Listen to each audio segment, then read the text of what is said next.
요즘 제일 제가 어려운 케이스 두 가지를 앞으로 어떻게 풀어나가야 될지. 신규회원입니다. 지금 여성분 두 분 얘기할 건데 두 분 다 50회, 60회씩 하셨어요. 거의 아, 1년, 이미? 1년 1년 정도.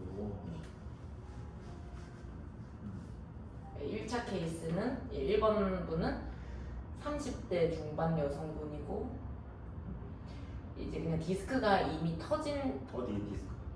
허리 디스크. 네. 허리 디스크가 터지고 나서 오신 분이에요. 그래서 아주 아플 때 오셨어요. 시술이나 수술은 아니고. 그때 당시에 주사 시술 받으셨던 주사만? 네, 주사 치료. 네. 근데 수술 이 정도는 아니고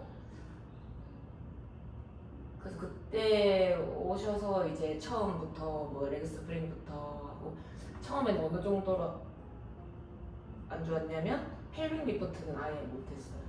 못하지. 디스크 터졌네. 네. 네. 그러니까 조금 지나고 나서도 pelvic 리프트를 이게 엄청 굴곡을 좀 나중에 들어가. 그거 다행이야. 근데 지금은 그래서 그렇게 1년 해서 pelvic 리프트랑 티저 상체 올라가는 거 질문이 뭐예요? 네, 하시는데 그분이 원래는 엄청 유연하셨대요. 근데 제가 본 이분은 아주 몸통이 뻣뻣하시거든요. 그러니까 트위스트가 네, 당연하죠. 몸이 이렇게 딱 굳어 있단 말이에요. 몸 원래 허리 다치면 그래요. 이렇게 완전히 굳어져서 그 보호작용이야. 내 네. 몸의 보호작용이니까.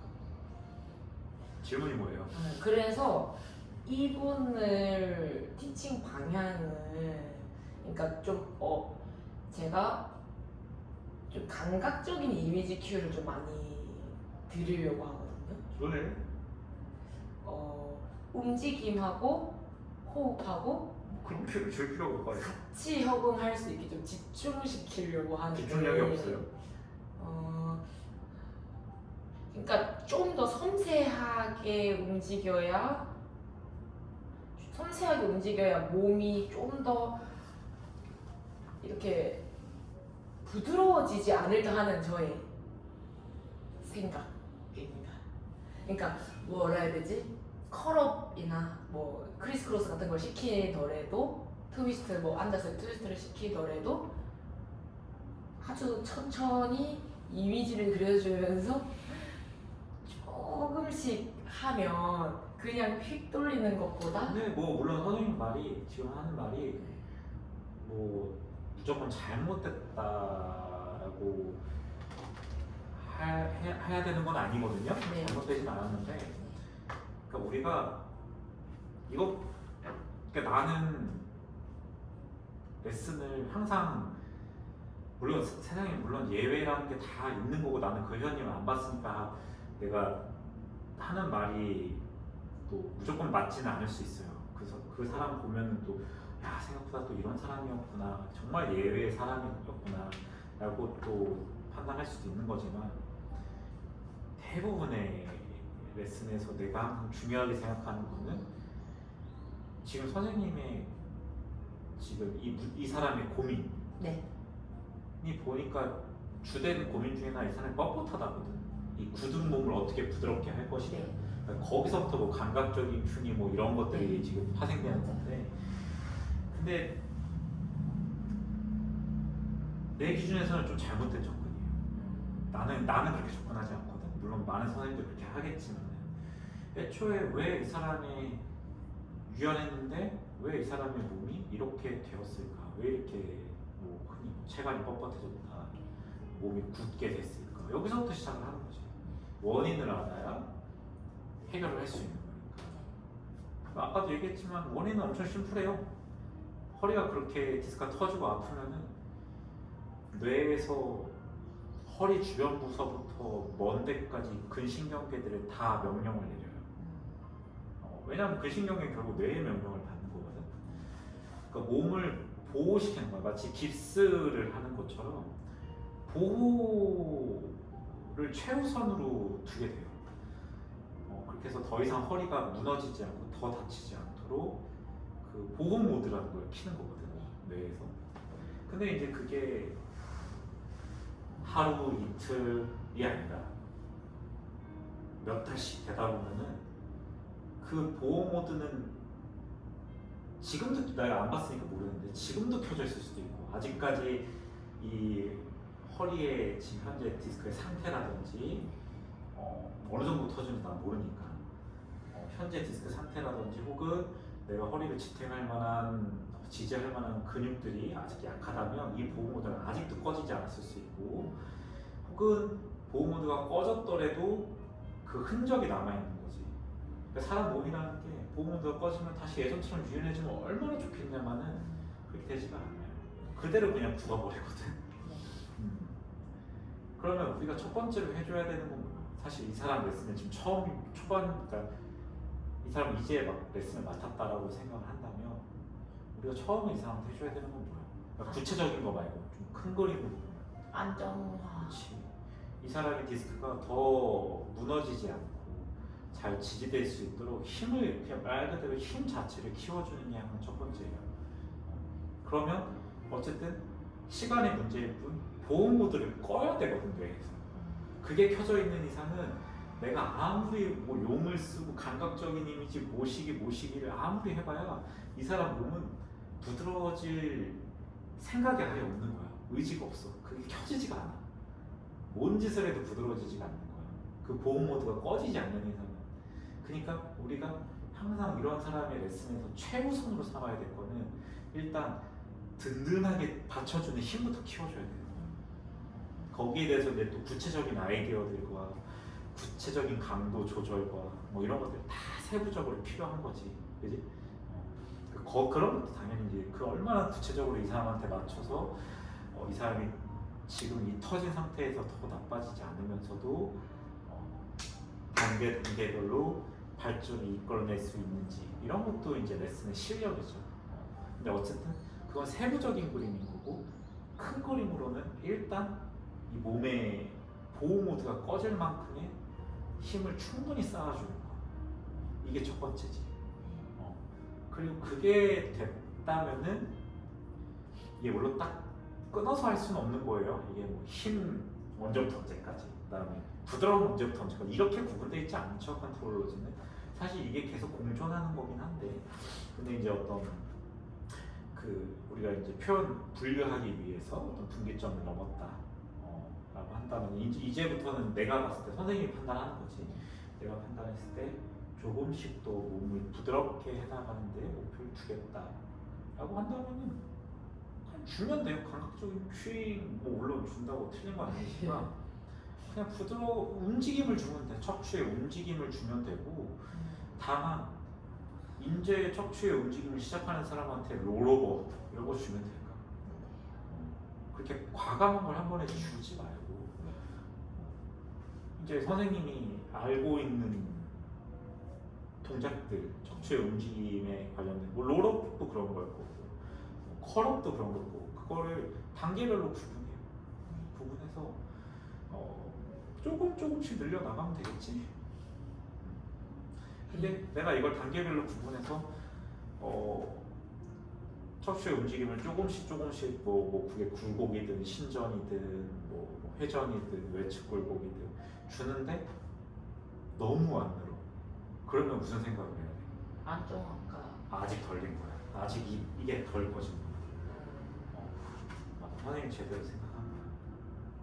그럼 이 사람한테 이 속도가 더 천천히 돼야지 않는 거야. 왜냐면 이 속도는 우리가 정하는 게 아니야. 이 사람한테 달려요. 회원님한테 달려있는 일이야. 그러니까 내가 아무리 레슨을 잘해도 그 시간이 아직 부족한 걸 수가 있어요.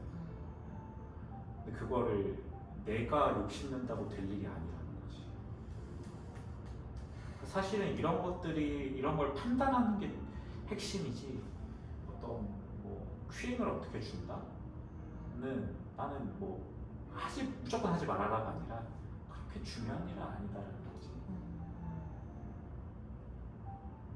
이해했어요? 네. 넘어가도 되나? 네. 그래서 그냥 그 제가 그냥 판단할 때 그분이 조금 힘이 이제 쌓인 것 같아서 좀 부드럽게 해주는 과정에서 그 동작을 줄 때 더 그 세밀하게 이런 말을 하면, 그러니까 이런 식으로 집중을 시키면 좀 더 잘 부드러워지지 않을까 이런. 그러니까 그런 거를 뭐 한다고 잘못이다는 아니에요. 근데 다만 더 중요한 건 내가 얼마나 그거를 체계적으로 줄 것이냐, 척추의 움직임을 단계별로 잘 줄 것이냐. 구르기가 너무 고민돼요. 구르기를 시킬지 말지에 대한. 그러면 그렇게 고민이 되면 선생님 뭐부터 줘야 돼? 지금 굴곡 뭐 하고 있는데? 랩 시리즈를 싱글레그 네, 이런 거 다 하고 해요. 있어요? 다 해요? 더블레그. 근데 그러니까 완벽하진 않더라도 그걸 어느 정도 버티실 수는 있고, 컨디션이 이때까지 이제 통증이 거의 이렇게 다음날 뭐 있거나 이런 것도 아니시고 해서 그러면 지금 조금 앱 스위치는 하는데 네. 그 효과 롤링라인 포글 사이에 어떤 내가 확신이 없는 거잖아요. 그래서 그냥 허벅지 잡고 숭숭, 그러니까 숭숭 구르라고만. 그 사이에 줄만한 것들을 생각해 보면 되지. 롤링라인 포글 바로 가지 말고 뭐 그런 동작 중에 하나가 캐딜락에서 아니 지금 롤업이 오히려 더 나는 그렇게 생각해. 롤업은 더 위험하다고 생각하고 캐딜 롤백 그리고 캐딜락 피저 같은 것도 좋고 이런 것들 충분히 주면서 선생님이 판단하는 거지. 롤링라인 좋을 거 생각하는 거지. 뭐 리포머에도 있겠고 뭐 혹은 푸시다운을 먼저 주는 것도 괜찮아요. 시도했는데 안 좋아서 뺐어요. 그러니까 그게 또 스프링의 문제일 수 있어. 오히려 너무 가벼운 푸시다운은 허리의 부담을 늘려요. 이거 사람들이 잘못 생각하거든. 허리가 이 사람이 안 좋으니까 푸시다운을 가볍게 줘야 되지 않을까? 아니야, 그렇지 않아. 오히려 불안전하게. 이게 또 어려운 말이 되는 건데 그냥 요거는 또 이게 너무 길어지니까 어쨌든 푸시다운은 너무 무겁게 주는 것도 허리에 부담을 주지만 지금 이 사람처럼 허리가 이미 망가졌던 사람이 재활하는 과정에서 푸시다운을 줄 때 너무 가볍게 주는 것도 오히려 허리 부담을 늘려요. 이거 왜 그런지 생각해봐. 생각해봐. 근데 강사들이 대부분 푸시다운을 클래식 강사들이 주면서 뭐 미들 하나 이따위로 주니까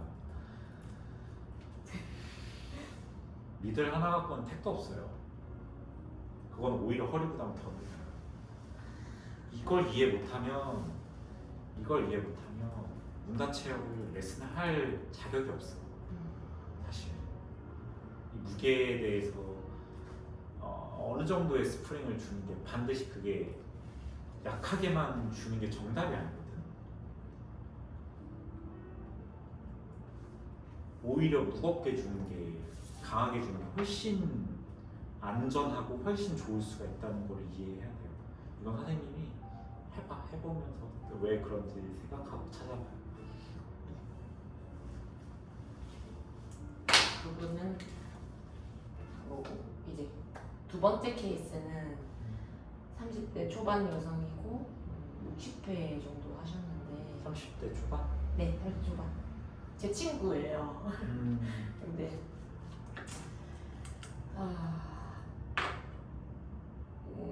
처음에 이 친구를 봤을 때 몸이 너무 특이해서 제가 뭐가 문제일까 이 사람은. 그러니까 레그 스프링 이런 거 다 밀긴 밀거든요. 무용하는 친구가? 아니 무용하는 친구는 아니고 그냥 이렇게 무용하는 친구인데 밀긴 미는데 힘이 다 세어버리고, 그러니까 너무 그러니까 몸통이 너무 유연한데. 한번 영상으로 봐야겠다. 네. 말로만 들어서는 야 레그 센다. 프레스 다운 같은 것도 이렇게. 문제가 뭐예요? 어쨌든 그러면 그래서 제가 느끼기에는 관절 유연성에 비해서 근지구력이 많이 떨어지는 것 같다는 판단을 내렸거든요. 그래서 협응하는 동작 할 때 그냥 이게 뭔가 그냥 다 해버리고 이거를 이렇게 버티는 게 안 되는 거죠. 호흡도 잘 못하고 어깨 안 좋고. 근데 그 이전에 모던 필라테스를 그 전에 오래 했었는데 이 친구가 여기가 아직 안 좋지만 그 선생님이 너무 흉곽을 닫게 했는지 이거 닫는 거 습관 지우는 거가 좀 오래 걸렸어요 일단은. 그래서 이제 다시 조금 이제 폈는데 질문이 뭐냐면 제가 그래서 이 친구에게 어떤 동작을 주면 더 좋을까 생각했을 때 레그 스프링이나 뭐 요것보다 바렐에서 홀스 레그를 하거나 뭐 매트에서 레그 풀 프론트를 하거나 뭐 앱 시리즈를 좀 더 세밀하게 나눠서 하거나 그런 식으로 이렇게 좀 단관절로 이렇게 나눠서 근력을 기르는 방향으로 접근해도 괜찮을지. 그러니까 지금 선생님이 얘기한 것들이 단관절이 아닌데 필라테스에 그런 게 거의 없기도 하거든요. 단관절이라고 이런 사람들은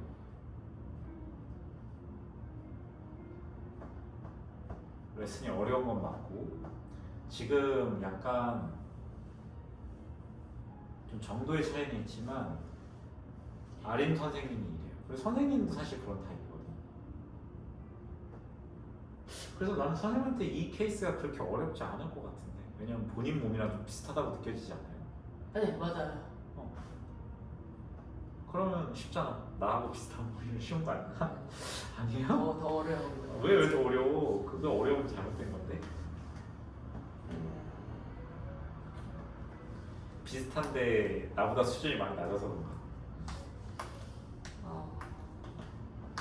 결은 비슷한데 또 이게 다르니까 이해하기 어려운 부분도 있고. 일단 내가 직접 레슨할 게 아니니까 또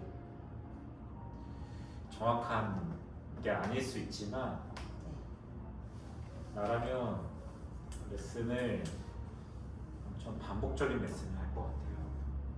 변화를 많이 안 주는 이것저것 시키면 안 돼요 이런 사람들. 고정된 거의 고정된 레퍼토리. 근데 그러면 그 고정된 레퍼토리를 어떻게 짜느냐가 엄청 중요하지. 변화를 주면 줄수록 몸이 점점 춤출 거거든. 계속 그 변화에 맞춰서. 자꾸 새로운 걸 주면 안 돼요.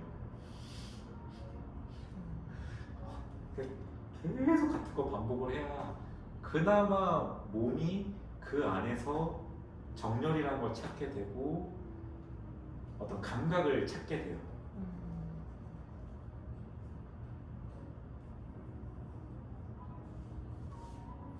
그리고 거의 같은 레퍼토리를 반복한다고 했을 때 그럼 동작을 어떻게 구성할 거냐가 이제 어려운 건데 쉬운데? 일단은 매트는 거의 다 별로예요. 왜? 저항이 약해. 그러니까 이런 거거든, 선생님. 그러니까 몸이 부드럽지 않고 뻣뻣한 사람들은 애초에 이렇게 비유예요, 비유. 네. 이게 사실이라는 게 아니고 오답지가 5개밖에 없어요. 오지선다야. 뻣뻣한 사람들은 5개 내가 할 수 있는 것 중에 정답이 하나 있는 거야. 근데 유연한 사람들은 예를 들면 객관식인데 보기가 20개인 거야. 그러면 그 중에 답이 하나는 있겠지. 근데 질문은 똑같은 거거든. 질문은 똑같은 건데 실제로 회원님 입장에서는 운동을 하는 사람 입장에서는 질문이 보기가 20개인 게 훨씬 더 어려운 거예요. 그걸 보기를 보다가 헷갈리거든. 나도 내 몸을 모르겠는 거야. 갈 수 있는 방향이 내가 너무 많은 거거든. 그러면 근데 이거를 매트에서 하잖아. 그러면 이 보기가 40개가 되는 거야. 네. 저항이 약해지면 약해질수록 이거를 이해하는 게 또 어렵지만 저항이 약해지면 약해질수록 내가 갈 수 있는 길은 보기가 40개로 되는 거야. 네. 더 어려워. 이걸 읽다가 끝나. 이 중에 답이 있긴 있는 거야. 이런 느낌이거든. 그러니까 우리가 해줘야 되는 거 저항이 이런 표현이 좀 애매하긴 한데 세면 셀수록 좋아 이런 사람들한테는. 근데 막 그렇다고 선생님 너무 센 것도 줄까 또 이제 내가 이제 난해해지는 거지만 어쨌든 그 사람한테 맞는 수준에서 센 게 좋아. 그러니까 매트 중력 저항보다는 어쨌든 저항이 있는 게 좋고 약한 저항보다는 그래도 조금 높은 저항이 좋아. 그게 보기를 없애주는 길이야. 아, 제가 아까 방관절이라고 얘기했는데 그게 아니라 제가 표현을 잘못했어요. 그러니까 제가 판단하기에는 좀 더 정적인 동작이죠. 그렇지. 지금 그래서 그 얘기를 하려는 거야. 네. 그리고 그 정적인 것도 있는데 이런 사람들 레슨할 때 중요한 건 뭐냐면은 이거 선생님이 말 이해하기 좀 어려울 수 있는데 저항이 쉽고 직관적인 걸 줘야 돼. 네. 예를 들면 이게 저항이 네. 직관적이지 않은 동작 중에 하나가 오늘 한 것 중에 스터닝이야. 네. 왜냐하면 스프링은 이쪽으로 미는데 내 몸은 방향이. 일로 쓰잖아. 방향이 90도로 틀어지잖아. 직관적이지 않잖아. 직관적인 저항은 지금 이 사람 물론 50회를 해서 지금 내가 현재 수준은 모르겠지만 선생님 그동안 레슨을 어떻게 했는지 난 모르니까 지금 현재 수준이 어떤지 모르니까 나라면은 이런 사람한테 스터밍은 레슨을 안 해야지. 저항의 방향, 저항이 센 게 좋고 저항이 직관적이고 쉬운 게 좋아. 그런 걸로 치면 레그 스프링도 굉장히 그런 편이고 레그 프레스 다운도 굉장히 그런 편이고 펌핑, 풋워크 다 그런 편이고. 네.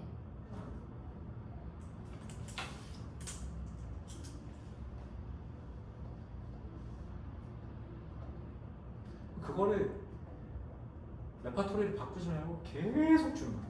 계속 반복 주는 거야. 계속. 저는 어떻게 시키고 싶으냐면 레그 풀 프론트 있잖아요. 그걸 그냥 많이 시키고 싶더라고요. 그거 시키지 말라는 건 아니에요. 그 네. 정도로 이렇게 가두고 싶어요, 이 사람. 근데 그러면 안 되니까. 아니 근데 그게 우리가 50분이나 레슨을 하는데 주로 이렇게 레슨을 구성하라는 거지 이것들만 해야 된다는 선생님의 선택이에요. 근데 나라면은 굉장히 좀 고집스럽게 레슨을 그렇게 할 것 같아요. 실제로 지금 내 머릿속에 떠오르는 회원님이 있거든. 과거에도 있었고 지금 레슨 중에 회원님 중에도 있는데 그 회원님은 내가 굉장히 고집스럽게 레슨했었고 지금도 고집스럽게 레슨하고 최근에 들어왔던 분 중에 좀 자유분방한 신체가 있는데 그러면 진짜 변화 안 주거든.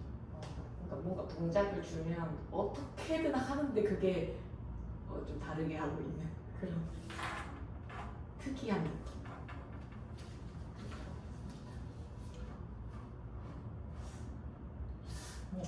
그렇게 그러니까 여기서부터는 이제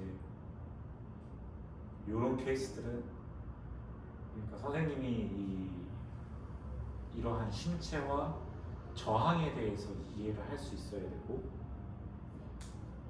그 다음에 또 한 가지 필요한 능력이 나는 고집이라고 생각해요. 그럼 약간 제가 근데 그 사람을 분석했을 때 몸을 지구력이 약하다는 것도 좀 맞는 판단일까요? 안 봤는데 어떻게 알아요? 아, 내가 안 봤잖아. 나 모르지. 근데 그렇게 해버리는 사람 중에 지구력이 좋은 사람 아니야, 지구력이 좋은 사람도 있어요. 그래. 반드시 그렇게 자유분방한 사람들이 이거를 전혀 그렇지 않아요. 진짜 케바케라서 그거는 또 별개로 선생님이 봐야 되는 문제예요.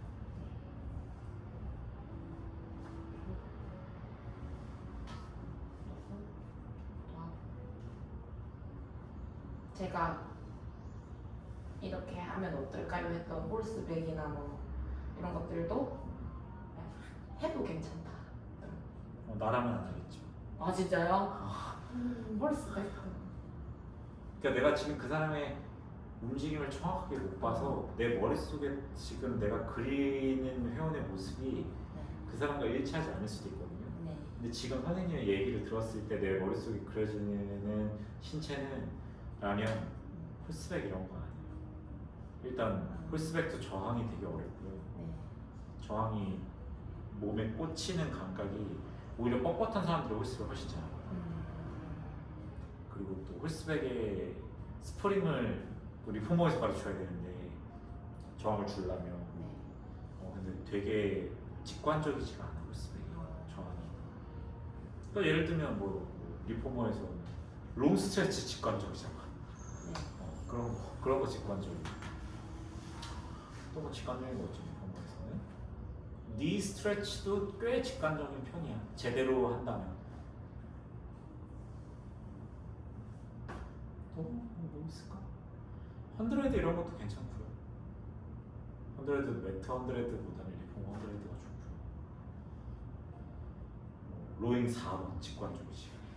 근데 그 그라츠 레그 스프링 프로그를 꽤 오래 밀어도 이걸 스프링을 빼버리면은 헌드레드 자세가 안 나오는 거는 그러니까 충분히 아직 자세가 안 나온다는 게 다리를 못 들어요? 아니면 못 버텨요. 그거는 복부가 약해져. 복부를 쌓아줘야지. 다리를 프로그를 레그 스프링을 미는데 선생님 네. 이거 두 개를 분리해서 봐야 돼. 근데 매트 헌드레드를 시키니까 다리를 못 들고 있는 거 주저앉는다는 거야. 네. 그건 복부가 약해서. 그럼 뭘 시켜줘야 돼? 앱 시리즈. 앱 시리즈도 앱 시리즈인데 지금 오늘 한 것 중에 선생님 싱글레그 업다운 있지? 네. 요거를 많이 시켜줘요. 다리를 못 드는 거잖아. 네. 다리를 뻗어내면서 드는 연습을 시켜줘야지. 그걸 못해서 헌드레드를 못 드는 거예요. 저는 이 레그 스프링을 반복하면 이게 자연스럽게 따라오는 줄 그러니까 알았는데 헌드레드랑 레그 스프링은 다른 동작이에요. 힘을 쓰는 게 좀 달라. 레그 스프링은 물론 복부가 있는 사람은 레그 스프링 밑에도 복부를 쓰거든. 근데 복부가 없어도 레그 스프링 프로그는 밀어요. 그렇지. 그게 저 지금 완전 제가 너무 어려웠던 근데 매트 헌드레드는 다리를 못 써도 복부가 우선인 거예요. 근데 다만 내가 강세를 다리랑 골반에 두는 것 뿐이지. 스트레치 레그에 강세를 두는 거지. 헌드레드에서 다리를 들고 헌드레드를 할 수 있게 하는 이 원동력은 다리와 연관되어 있는 복부야. 물론 여기도 있어야지. 위아래가 다 있어야 되지. 그렇지만 다리 쪽 복부, 하복, 흔히 말하는 하복부지. 여기가 가능해야 되는 거지. 그럼 거기를 키워줘야지. 레그 스프링 민다고 이게 발전하는 게 아니지.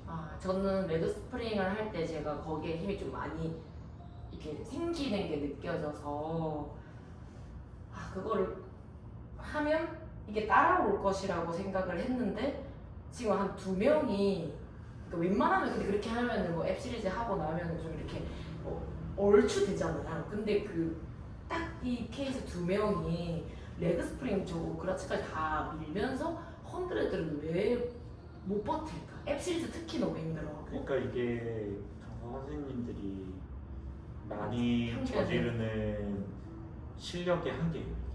이게. 그러니까 실력의 진짜 높고 낮음은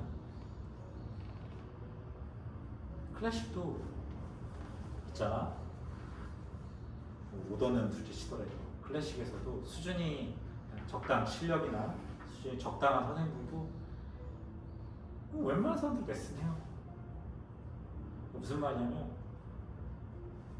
정확하게 알지 않아도 이런 예외의 케이스를 만나지 않으면 대충 돼요. 이렇게 저렇게 그냥 뭐 내가 협회에서 배웠던 거 뭐 이렇게 시퀀스 짜줬던 대로 하다 보면 웬만한 사람 된단 말이야. 근데 그게 나는 가짜 실력이라고 하잖아. 그냥 레시피만 아는 요리사다. 근데 우리가 그런 요리사들을 셰프라고 그러진 않잖아. 보통 요리에 일가견이 있는 사람들은 레시피를 외우는 게 아니라 그 레시피 안에 들어가 있는 왜 이 테크닉은 이렇게 했고 왜 이거를 익힐 때는 요 시간만 익히고 왜 요거는 찌고 요거는 왜 튀겨서 요렇게 요 시간쯤에 딱 넣고 이거에 대한 이유를 다 아는 거거든. 똑같아요. 그러니까 결국 지금 이 문제에서도 정확히 헌드레드에 대해서 다리를 못 드는 이유는 레그스프레스는 근육이랑 다르기 때문입니다. 그래서 제가 이분들을 예외로, 그러니까 저희 그런 거 진짜 안 하잖아요. 테이블탑으로 헌드레드 안 시키시잖아요. 근데 제가 그거를, 저는 이제 원장님의 말씀 해주시는 거를 대부분 다 적용하려고 제 나름 노력하는데 그걸 거스르는 수업을 제가 어느 순간 하고 있더라고요. 그 사람들한테 수업을 할 때 제가 테이블탑을 시키는 게 이 사람은 지금 그냥 그렇게 해서 헌드레드 좀 시키자 이런 생각이 들어서 방향성이 너무 어려운 사람이다라는 생각이 자기 실력의 이제 한계를 만나니까 이제 갑자기 괴짜 요리로 가는 거지. 진짜 내 마음대로 일단 요상한 방식을 쓰기 시작하는 거지. 그래서 테이블탑으로 헌드레드 시키고 막 했는데 이제 알겠죠? 모르겠어요? 알겠는 모르겠어요. 모르겠다고? 아니야. 아직 그러니까 헌드레드 왜 다리 못 드는지 모르겠어요 아직도? 아니 그건 이해했어. 어. 복부가 중간에서 힘을 끊겨버리니까 못 든다는 거. 다리와 이게 복부가 하체와 연결되는 복부가 있고 상체와 연결되어 있는 복부가 있는 거야. 네. 근데 그 사람들이 유독 하체와 연결된 복부가 약한 거야. 그러면 거기를 시켜주면 되는 거야. 알고 보면 다 심플하다. 그래서 헌드레드를 복부 운동처럼 그냥 시키는 거죠. 그러니까 그게 최악이지. 그러니까 이제 제대로 안 되니까. 저는 그러면서 이 생각이 들었어. 이러면서 그렇지. 모던 필라테스가 맞아. 생겼구나. 그러면서 발생했구나. 모던 필라테스가 생기고. 내가 이렇게 고민하면서 이렇게 바꾼 게 바로 이 사람들이 만든 클래식에서 기력이구나. 모던까지 안 가더라도 클래식에서 뭐 이렇게 레벨별로 나누는 거 있잖아요. 보면은 그 수준이야. 이게 이런 사람들한테 막히니까 이렇게 바꾸자. 이런 예외 초보자들의 경우가 있으니까 이렇게 바꾸자. 아니 그걸 근본적으로 근본적으로 해결해서 이 사람한테 컨트롤러즈를 올바르게 줄 생각을 하지 않고 야 이거 초보자들 왔는데 10명 중에 뭐 3명, 4명은 이렇게 못하던데 야 굽혀 테이블탑으로 해. 클래식에서도 이렇게 한다고요. 메이저 협회들이. 그러니까 수준이 너무 떨어지는 일이지 사실은.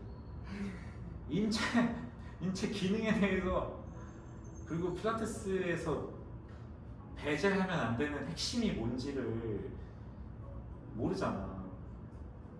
헌드레드를 무릎 굽히고 하면 돼요? 안 돼요? 안 돼요. 왜 안 되는지 알아, 선생님?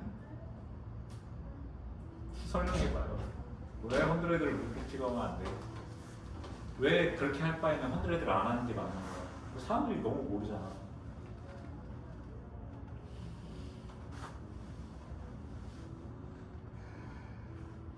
피고하면 안 되지. 그러니까 왜? 피고하면. 이걸 모르니까 모던이고 클래식에서는 다 막 굽히고 싶히고 막 헌드레드를 다리를 막 이렇게 들고 싶히고. 일단 그냥 매트를 이제 시작할 때 다리를 쓰게 하려고 했다는. 아니 그러니까 뭐 시작으로서가 아니더라고. 꼭 웜업의 그 의미가 아니더라고. 방향을 저쪽으로 뻗어내기 위해서 다리를 뻗어. 이게 저기구나. 나한테 몇 년씩 한 사람들도 어렵구나 이게 아직도. 본인이 깨달은 게 아니니까 이게 아직도 어렵구나 이런 게 어쩔 수 없네요. 이건 뭐 내 잘못인 것 같다. 그냥 아주 심플한 이유 한 가지만 얘기해도요. 근데 사실은 이제 두 가지 큰 관점이죠. 사실 두 개는 분리되지 않는 관점인데 헌드레드에서 왜 다리를 뻗어야 되고 왜 낮게 뻗어야 되냐, 굽히는 거 높게 드는 거 왜 다 틀린 거냐, 지금 이 얘기잖아. 네. 두 가지 관점이 있다는 거예요. 근데 사실 두 개는 분리된 게 아니에요. 사실은 같은 거야. 근데 이해하기 위해서 두 개로 분리해서 얘기를 할게. 첫 번째는 뭐야? 내가 많이 얘기하던 다리를 왜 뻗어야 돼? 스트레치 레그 스트레이트 포워드를 왜 해? 필라테스에서 이걸 왜 강조해? 다리를 왜 쓰게 해? 그치? 골반으로의 힘을 집중시키는 거야. 다리가 아니야. 골반으로의 집중이야. 그러니까 골반으로의 힘을 집중하는 거 왜 해? 골반은 뭘 위해서야? 그렇지, 척추를 위해서야. 결국 다리를 어떻게 쓰느냐가 척추로 가는 힘의 열쇠인 거야. 그 각도와 이런 것들. 그렇지. 왜냐하면 매트라는 중력상, 그 저항 상황에서 다리를 어떻게 써야 힘을 골반으로 보내서 골반으로부터 척추 정수리 끝까지 보낼 수 있느냐를 필라테스가 고민한 거야. 이 저항, 이 중력 상황에서 어떻게 다리를 써야 되냐. 근데 사실은 다리를 어떻게 쓰느냐가 아니라 몸을 어떻게 써야 되느냐. 네. 근데 사실은 척추로 힘을 보내는 방법은 다리에만 있는 건 아니야. 네. 여러 가지가 있지. 상체를 써서도 힘을 척추로 보낼 수 있는 거고, 복부를 써서도, 복부나 등을 써서도 힘을 척추로 보낼 수 있는 거야. 그렇지만 필라테스가 가장 그 강조를 많이 두는 거야. 이게 너무 중요하다라고 반복하는 부분이 다리라는 거야. 스트레치 레그 스트레이트 포워드라고요. 그게. 왜냐하면 인체 근육의 대부분은 어디에 있어요? 다리에 있어요. 하체. 여성들 같은 경우에는 전체 근력의 70% 근육이 하체에 있다라고 하거든. 내 몸에 제일 큰 힘을 쓰지 않고서 뭐 어떻게 척추에 힘을 보내? 이게 말이 안 되잖아, 사실. 제일 큰 지분이 다리인데. 그러니까 첫 번째는 척추로 힘을 보내기 위해서. 이게 클래식에서 많이들 하는 말로 하면 랜스닝이에요. 랜스닝의 열쇠가 다리에 있다는 거야. 스트레치 레그 스트레이트 포워드. 이거를 리턴 트라이프에서 계속 반복하잖아. 그리고 매트뿐만 아니라 이 컨트롤러즈 메소드 전체에서 이거를 다루는 이게 반복되는 동작이 너무 많잖아. 뭐 리포머에서건 뭐 체어에서건 캐딜락에서건 너무 많이 반복되잖아. 이 사람이 이 자기 메소드에서 이렇게까지 많이 반복을 해놨는데 중요하니까 반복하지 않았겠어? 이거 국어 시간에도 문학 시간에도 배우는 거거든. 이게 강조를 두는 방법에는 여러 가지가 비유법도 있고 구성법도 있는데 반복법이라는 게 있다. 반복을 해서 강조를 합니다. 자, 이게 있죠. 첫 번째 척추로의 힘. 이게 첫 번째잖아. 두 번째는 뭐야? 두 번째는 호흡이야. 호흡을 하는 데 있어서 호흡을 사람들이 여기로만 호흡하는 것 같지만 필라테스가 만들려고 하는 호흡에서 굉장히 핵심적인 근육이 어디에 있어요? 골반에 있다. 골반을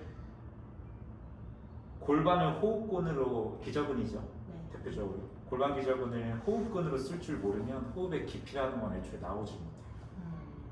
그냥 폐활량이 큰 사람. 근데 심지어 폐활량이 진짜 큰 사람들은 자기가 인지하지 못할 뿐 골반 기저근을 잘 쓰는 경우가 많아요. 호흡 능력이 좋은 사람들. 골반을 써야 돼. 골반을 쓰는 게 이 컨트롤러즈 호흡에서 핵심이 되는 부분이야. 근데 골반은 나 같은 사람은 완전히 숙련자인 나 같은 사람은 골반만도 쓸 수가 있거든요. 골반 기저근을 움직여서 호흡을 이끌어낼 수 있는데 일반 사람들은 그게 가능할까? 택도 없지. 골반 기저근의 인지조차 못하는데 어떻게 써? 못 써요. 그러면 골반 기저근을 쓰게 하기 위해서 골반 기저근이 어디랑 연결돼 있어? 다리, 특히 고관절. 고관절의 기능이나 이 스트레치 레그랑 깊게 연계되어 있어요. 다리랑 연계되어 있어 사실 골반은. 결국 똑같은 얘기지만 스트레치 레그 스트레이트 포워드 이거를 스프링 걸고 하면 레그 스프링, 레그 프레스 다운, 고잉업 뭐 이런 것들이잖아.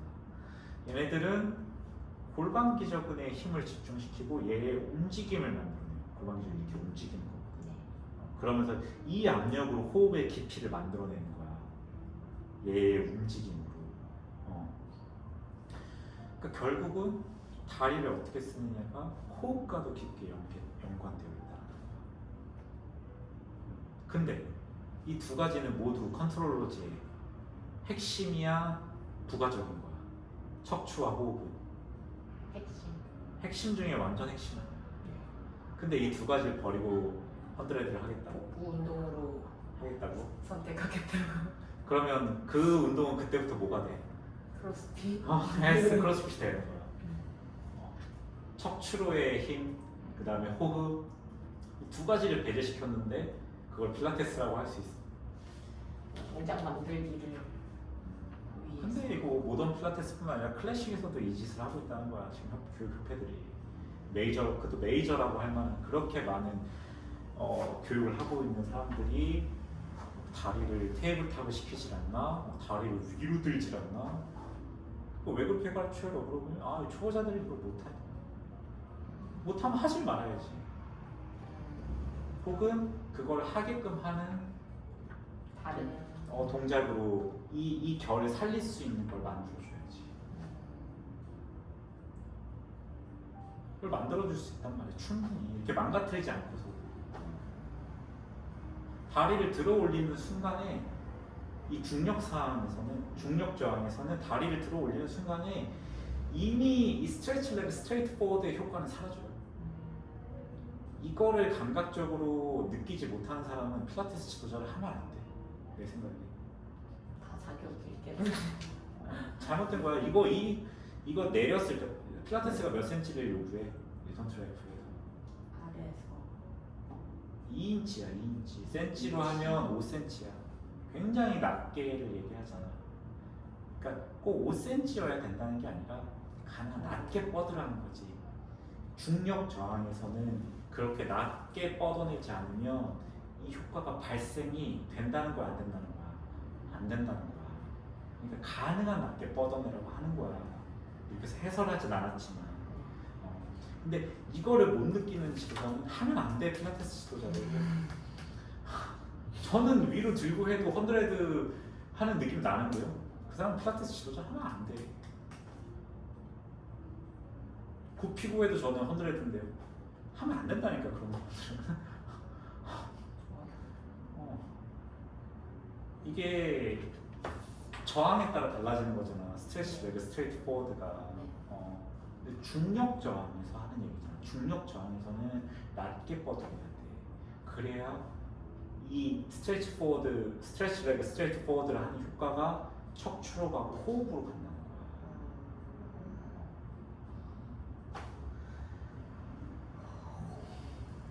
이걸 모르면서 무슨 지도자를 해? 선생님한테 하는 얘기가 아니야.